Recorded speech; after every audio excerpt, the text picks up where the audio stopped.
नमस्कार मित्रांनो, माझे नाव अंजली आहे. मी 29 वर्षांची आहे. लग्नाला 6 वर्षे झाली आहेत. मी महाराष्ट्रातील सातारा जिल्ह्यातील एका छोट्या गावातील साधी मुलगी आहे. गोरा रंग, लांब घट्ट केस जे मी नेहमी सैलवेणीत बांधते. घराच्या कामात माझे शरीर मजबूत आणि भरपूर झाले आहे, जी बोलताना लोकांना थपकवते. माझ्या पतीचे नाव रोहन आहे. तो शांत स्वभावाचा आहे. दिवसभर शेतात काम करतो. आमचे एकत्र कुटुंब आहे. सासूबाई, सासरे आणि सर्वात मोठे जेठ अर्जुन. अर्जुनची वय सुमारे 29 वर्षे आहे. कडक चेहरा, उंच मजबूत शरीरयष्टी, रुंद खांदे आणि आवाजात असा खोलपणा की ऐकताच अंगात एक वेगळीच थरार येते. गावात त्यांना खूप मान आहे. लग्नानंतर जेव्हा मी या घरात आले तेव्हा अर्जुन मला सन्मानाने पाहत, पण हळूहळू त्यांच्या नजरेत एक वेगळीच काळजी आणि ओढ दिसू लागली. रोहन बहुतेक वेळा बाहेर असायचा. घरात मी, सासूबाई आणि अर्जुन असत. एक दिवस सकाळी मी स्वयंपाकघरात चहा बनवत होते. माझी पातळ साडी घामाने अंगावर चिकटली होती. अर्जुन अंगणात वर्तमानपत्र वाचत होते. अंजली, चहात थोडी जास्त आलं घाल. आज थंडी जाणवत आहे. त्यांचा जड आवाज आला. जेव्हा मी चहा घेऊन त्यांच्याजवळ झुकले तेव्हा माझा पदर थोडा सरकला. त्यांची नजर एक क्षण तिथे अडकली आणि लगेच दूर केली, पण त्यांचा श्वास थोडा वेगवान झाला होता. तू खूप मेहनत करतेस. रोहनला अशी चांगली सून मिळाली आहे. पाहून आनंद होतो, त्यांनी म्हटले. त्यांच्या शब्दात दुहेरी अर्थ स्पष्ट होता. मी लाजून गेले. गाल लाल झाले. तुम्हीच सगळं सांभाळता जेठ, मी हळूच म्हटले. त्या दिवसानंतर माझ्या अंगात एक अनोखी ऊब राहू लागली. दुपारी सासूबाईंनी जुनी कपाट स्वच्छ करायला सांगितले. खोली अरुंद होती. अर्जुन मदतीला आले. एक जड डबा उचलताना मी अडखळले. त्यांनी लगेच मागून मला धरले. त्यांचा मजबूत गरम हात माझ्या कंबरेभोवती घट्ट बसला. काही सेकंदच, पण माझ्या संपूर्ण अंगात वीज पसरली. त्यांची छाती माझ्या पाठीला चिकटली होती. त्यांचा आवाज माझ्या फुलं चिकटली होती. सांभाळले अंजली. पडली सांगा माझ्या कानाजवळ घुमला. मी थरथरून आभार काढला तेव्हा त्यांच्या बोटांनी माझ्या कंबरेवर थोडा वेळ अधिक विलंब केला. हवेत शांतता पसरली. नंतर त्यांनी एक जुनी लाल साडी काढली आणि हसून म्हटले, ही तुझ्या सासूबाईंच्या तारुण्यातली आहे. तू घाल, तुझ्या शरीराला खूप शोभेल. मी हसून टाळले, पण मी आत ऊब पसरली. पण माझ्या मनात अर्जुनचा तो स्पर्श फिरत राहिला. झोप आली नाही. दुसऱ्या दिवशी नाल्याची साफसफाई होती. अर्जुन शर्ट न घालता काम करत होते. घामाने चमकणारे त्यांचे शरीर पाहताच माझा श्वास वेगवान झाला. जेव्हा मी झुकून बादली भरत होते त्यांची नजर माझ्या पाठी आणि कंबरेवर अडकत होती. थकू नकोस, पाणी पी म्हणून त्यांनी माझा हात धरला आणि बाटली दिली. त्यांच्या मोठ्या हातात माझा मऊ हात काही क्षण राहिला. लोकांच्या मध्येही वाटले की फक्त आम्ही दोघेच आहोत. घरी परतताना त्यांनी माझ्या कानाजवळ म्हटले, तू खूप हिंमतीची आणि आकर्षक आहेस अंजली. रोहन भाग्यवान आहे. त्यांच्या आवाजातील ऊब थेट मनात उतरली. नहात असतानाही माझी ओली साडी अंगावर चिकटली होती. बाहेर आले तेव्हा अर्जुन समोरच होते. त्यांची नजर माझ्या ओल्या अंगावर फिरली. डोळे एक क्षण भुकेले झाले. मग त्यांनी नजर फिरवली आणि म्हटले, चहा बनव. पण आवाजात दडलेली तळमळ स्पष्ट होती. रात्री जेव्हा ते मला गोष्टी सांगत त्यांची नजर माझ्या ओठांवर आणि गळ्यावर थांबत असे. एक रात्र त्यांनी म्हटले, कधी कधी मनाला काहीतरी हवं असतं, पण जबाबदारी थांबवते. मी त्यांच्या डोळ्यात पाहिले. हवेत आग होती. दिवस जात गेले. अर्जुन आणि माझ्यातली ती अनकही ओढ वाढत गेली. प्रत्येक छोट्या गोष्टीला आता दुहेरी अर्थ येऊ लागला. सकाळी चहा घेऊन जाताना त्यांची नजर माझ्या ओठांवर आणि साडीखालच्या अंगावर थोडा वेळ थांबत असे. ते काही बोलत नसत, फक्त हसत आणि म्हणत, अंजली, आज चहात तुझी सुगंध जास्त आहे. मी लाजे आणि आत गोड थरार जाणवत असे. एक दिवस सासूबाई मंदिरात गेल्या होत्या. घरात मी आणि अर्जुनकत होता. मी माझा पदर वाऱ्यात फडकत होता. अर्जुन अचानक मागून आले आणि म्हटले, अंजली, हा कपडा वर ठेव ना. जेव्हा मी हात वर करून ठेवायला लागले माझी कंबर पूर्ण उघडी पडली. त्यांचीसाठी हात पुढे केला, पण त्यांची बोटे माझ्या कंबरेवरून हळू सरकली. गरम स्पर्श. माझा श्वास अडकला. सॉरी, निस्तटले, त्यांनी जड आवाजात म्हटले. पण डोळ्यात पश्चात्ताप नव्हता. मी काही बोलले नाही, फक्त डोके खाली केले. हृदय जोरात धडधडत होते. त्या रात्री मी अंथरुणावर करवटी बदलत होते. रोहन बाजूला झोपला होता, पण माझ्या डोळ्यांसमोर अर्जुनचा तो गरम स्पर्श आणि भुकेली नजर फिरत होती. मी स्वतःला समजावले की हे चुकीचे आहे, पण शरीर मानत नव्हते. पुढच्या काही दिवसांत शेताला पाणी देण्याचे काम सुरू होते. अर्जुन सकाळपासून संध्याकाळपर्यंत शेतात असत. मी त्यांच्यासाठी दुपारचे जेवण घेऊन जात असे. एक दिवस उन्हाची तीव्रता जास्त होती. मी पाण्याची बाटली घेऊन गेले. ते घामाने भिजलेले होते. ये अंजली, थोडा वेळ बस, त्यांनी म्हटले आणि चटई पसरवली. जेव्हा मी बसले, माझी साडी थोडी वर सरकली. त्यांची नजर फिरून म्हटले, तुझे शरीर इतके नाजूक आणि कोमल आहे. शेतात काम करूनही तू फुलासारखी ताजी दिसतेस. त्यांच्या शब्दांतील प्रशंसा माझ्या अंगात उभरली. मी पाण्याचा ग्लास देताना त्यांच्या बोटांना स्पर्श केला. फक्त एक क्षण, पण तो पुरेसा होता. हळूहळू आमची बोलणी अधिक मोकळी होऊ लागली. संध्याकाळी सगळे झोपले की अर्जुन मला जुन्या गोष्टी सांगत. एक रात्र त्यांनी आपल्या लग्नाबद्दल सांगितले. त्यांची पत्नी खूप आधी वारली होती. त्यानंतर मी कधीही कोणाला जवळ येऊ दिले नाही, त्यांनी म्हटले. पण आता कधी कधी वाटते की आयुष्यात काहीतरी उरले आहे. त्यांच्या डोळ्यात एकटेपणा आणि इच्छा दोन्ही होते. मी हिंमत करून त्यांचा हात धरला. जेठ, तुम्ही एकटे नाही. मी आहे ना. माझा हात धरताना त्यांच्या बोटांनी माझ्या तळहातावर हळू दाब दिला. तो स्पर्श सांगत होता की हे फक्त सांत्वन नाही, काहीतरी अधिक आहे. आम्ही बराच वेळ हात धरून बसलो. हवेत शांतता होती. फक्त आमच्या वेगवान श्वासांचा आवाज. एक दिवस गावात छोटा उत्सव होता. मी लाल साडी घातली होती. तयार होऊन बाहेर पडले तेव्हा अर्जुन मला पाहताच थांबले. त्यांची नजर माझ्या अंगावर फिरली. अंजली, आज तू खूप सुंदर दिसतेस, त्यांनी म्हटले. आवाजात तो थरार लपवता आला नाही. ही साडी तुझ्या अंगावर जशी बसली आहे. मी लाजले पण आत आनंदी होते. उत्सवातही त्यांची नजर वारंवार माझ्यावर येत असे.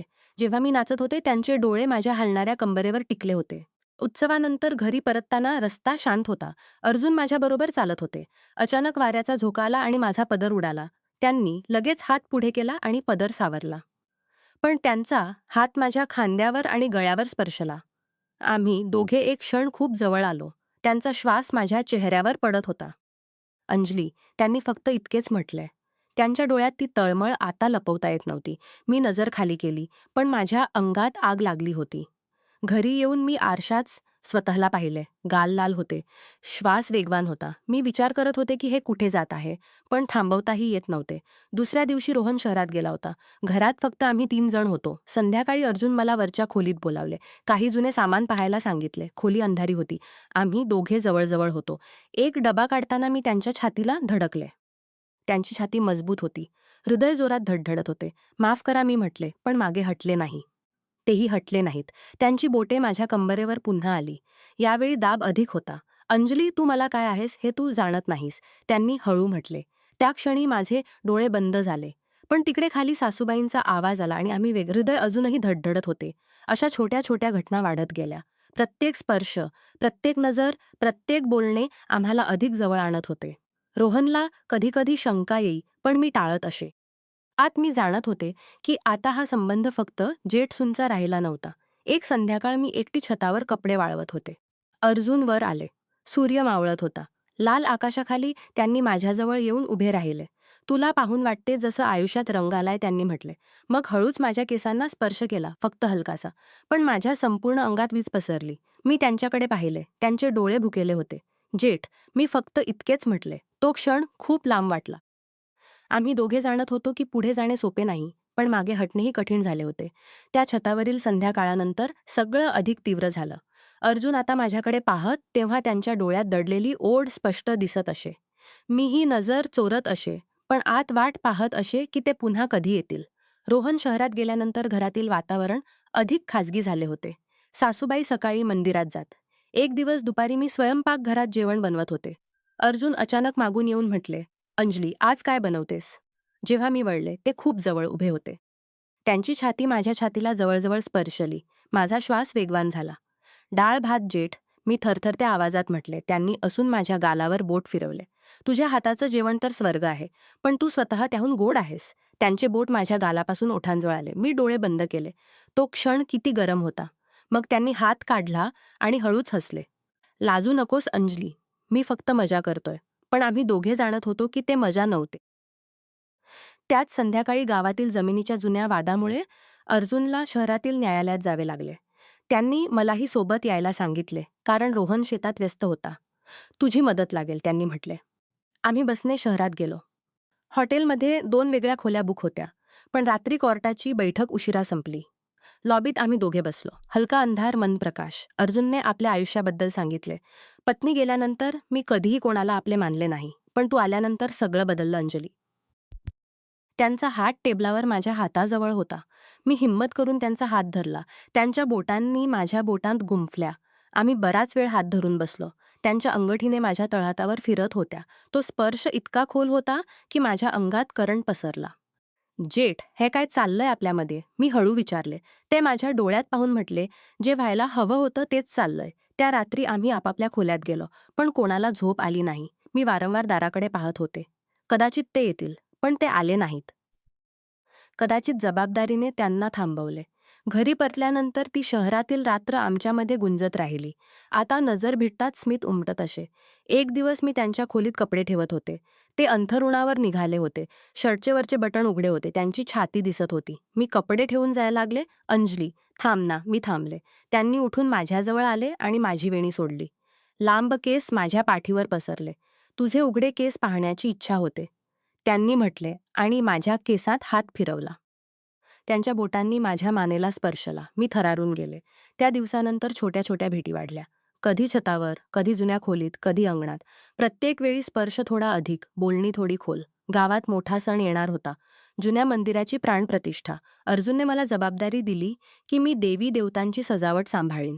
अनेक रात्री आम्ही एकत्र तयारी करत. मंदिराची छोटी खोली, दिवे पेटले होते. हलक्या प्रकाशात अर्जुनचे चेहरे अधिक आकर्षक दिसत होते. अंजली, आयुष्य मूर्तीसारखं आहे. बाहेरून दगड, आतून प्राण. तू माझ्या आतल्या प्राणांना जागं केलंस, त्यांनी म्हटले. माझ्या डोळ्यात पाणी आले. मी त्यांच्या छातीशी लागले. त्यांच्या मजबूत बाहूने मला घेरले. फक्त एक लांब आलिंगन. त्यांच्या हृदयाची धडधड माझ्या छातीवर जाणवत होती. त्यांचा हात माझ्या पाठीवर हळूहळू फिरत होता. ती ऊब, तो स्पर्श, मी सगळं विसरले. जेठ, मला भीती वाटते, मी कुजबुजले. भीती बाळगू नकोस, मी आहे ना, त्यांनी माझ्या केसात चेहरा लपवून म्हटले. त्या रात्री आम्ही बराच वेळ एकमेकांजवळ राहिलो. काही चुकीचे झाले नाही, पण जे झाले ते भावनांचा महापूर होता. सणाच्या दिवशी मंदिरात गर्दी होती. मी लाल साडीत तयार होते. अर्जुनने मला आपल्याजवळ ठेवले. जेव्हा मूर्तीत प्राणप्रतिष्ठा झाली, हवेत वेगळीच सुगंध पसरली. सगळे आनंदी होते, पण आमची नजर फक्त एकमेका सांगितला. संध्याकाळी घरी परतल्यावर अर्जुनने निर्णय सांगितला. रोहन आणि अंजलीला वेगळे घर बांधून देतोय.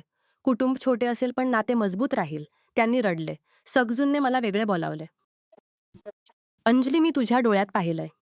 मीरड तू चांगली आहेस. माझ्या मनात तुझ्यासाठी फक्त प्रेम आहे आणि ती आग जी आता विझू शकत नाही. मी त्यांच्या छातीशी लागून रडले. त्यांनी मला घट्ट धरले होते. त्यांच्या बोटांनी माझ्या कमरेवर दाब दिला. त्या दिवसानंतर घरातील वातावरण बदलले. रोहनला सगळं कळाले, पण तो शांत राहिला. कदाचित समजला होता. आम्ही वेगळ्या घरात शिफ्ट होऊ लागलो. पण अर्जुन दर आठवड्याला येत, सल्ला देत, मदत करत. आणि मग एक दिवस मला कळाले की मी आई होणार आहे. अर्जुन सर्वात जास्त आनंदी होते.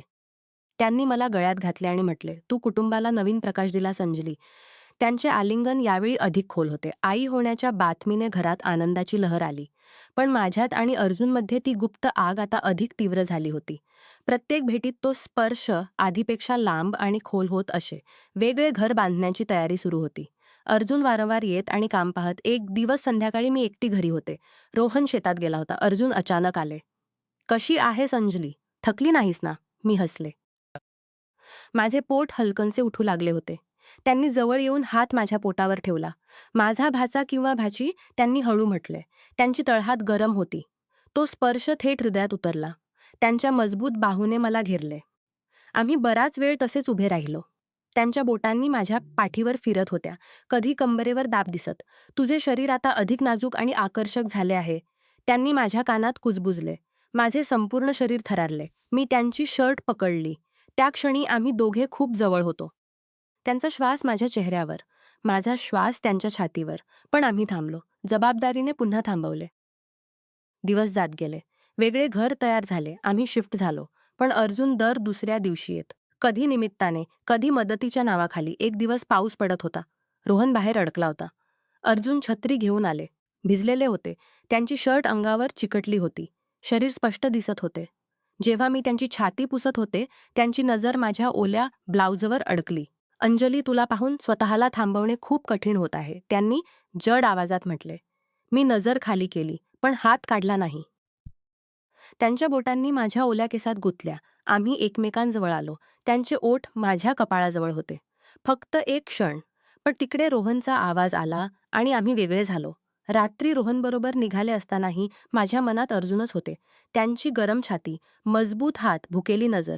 मी विचार करत होते की हे प्रेम आहे की फक्त आकर्षण. पण जे होते ते खूप खोल होते. काही महिन्यांनंतर पुन्हा सण आला. यावेळी मी गरोदर होते, म्हणून कमी काम करत. अर्जुन मंदिरात माझ्याजवळच राहत. संध्याकाळी गर्दी कमी झाली तेव्हा आम्ही मंदिरामागील छोट्या खोलीत बसलो. दिवे पेटले होते. अंजली, तुला पाहून वाटते जसं सगळं गाव उजळलंय, त्यांनी म्हटले आणि माझा हात चुमला. मग हळूहळू माझ्या मनकटापासून बाहूकडे त्यांची बोटे वर चढत होती. मी श्वास रोखून बसले होते.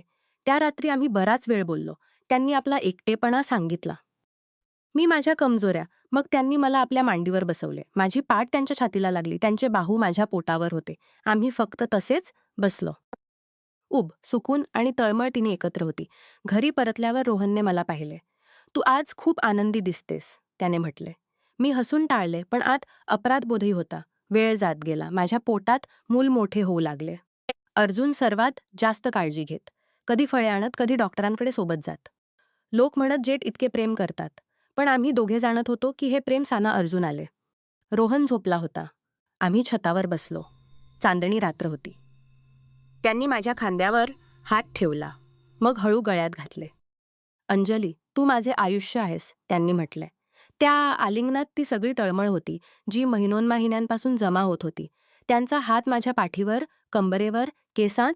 मीही त्यांना एकमेकांशी जुळली होते. आमची शरीरे एकमेकांशी जुळली होती. मी तुला कधीही दुःख देऊ इच्छित नाही, त्यांनी माझ्या कानात म्हटले.